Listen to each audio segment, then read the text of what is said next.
How's it? Welcome back to Baz's Garage with part 11 of Billy Bob's budget build in the Bay of Plenty.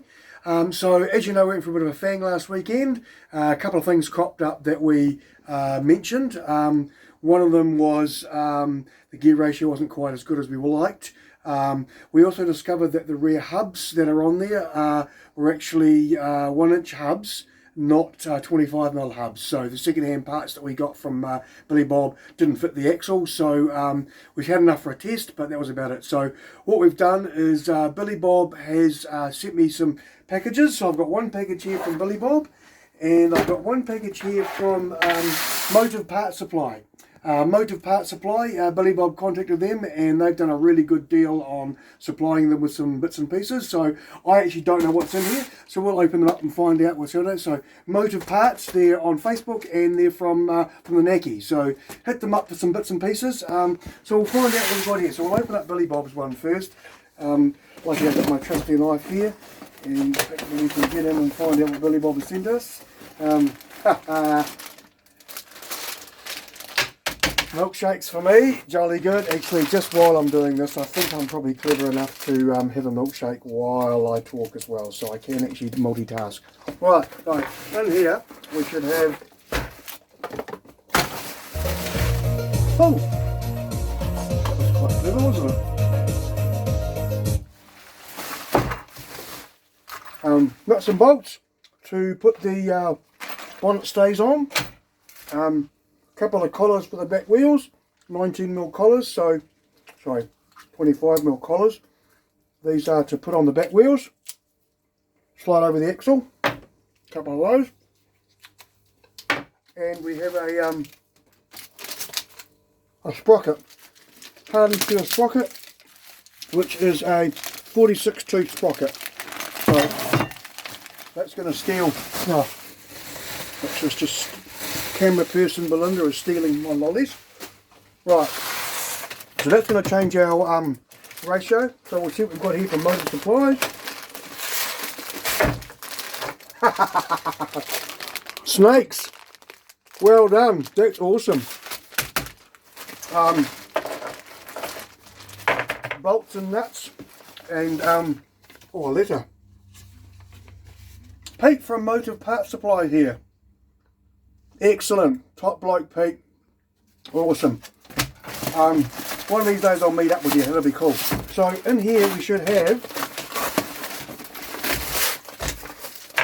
some sprockets, oh not some sprockets, nicely packed. What have we got in here?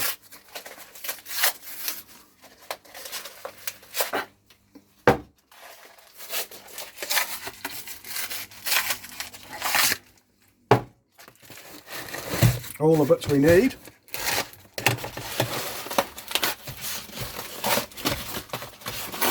Excellent, very nicely done. Those on there. We should have a, whoa, this looks pretty impressive. Okay. This is just like Christmas, only better. Right, so what have we got in here? Okay, so we've got a new disc. So there we go. Disc's going to go on there. Lovely jubbly.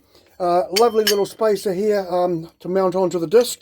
The disc that we had on the other one was a bit buckled and bent and was causing some braking issues, so we've got rid of that. So we've got some new parts here, which are quite neat. So we'll sort those out, get those to work. It's going to give us our new hubs, and it's going to bolt onto there. So basically we're going to replace the hubs. We've got some pretty grunty ones here.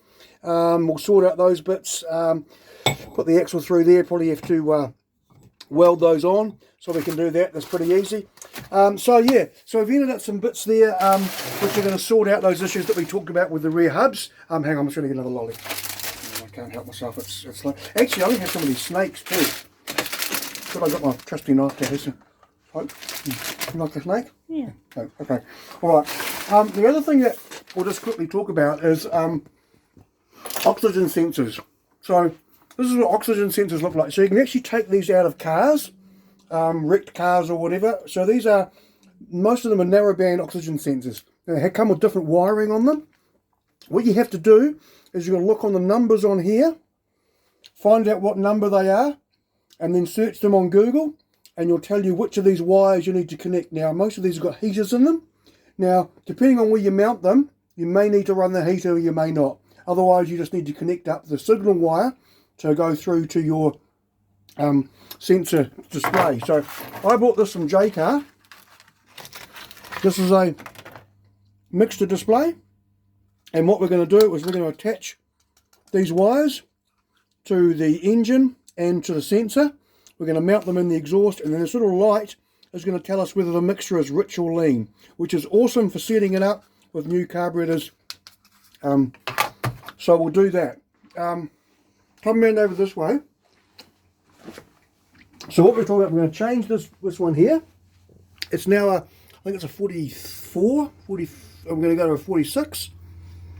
The brake disc we're going to change for the different brake disc, so we'll probably have to muck around with the brake mounting as well, and we're going to change the hubs on the side inside here. We're going to change the hubs too. So I finished the rear bumper. This is the rear bumper. Excuse me, chewing here. This is quite nice. There's snakes actually. This is the rear bumper, all made, ready to go, and it's going to just bolt straight on the back. Actually come up pretty good, so I'm happy with that. Easy to make.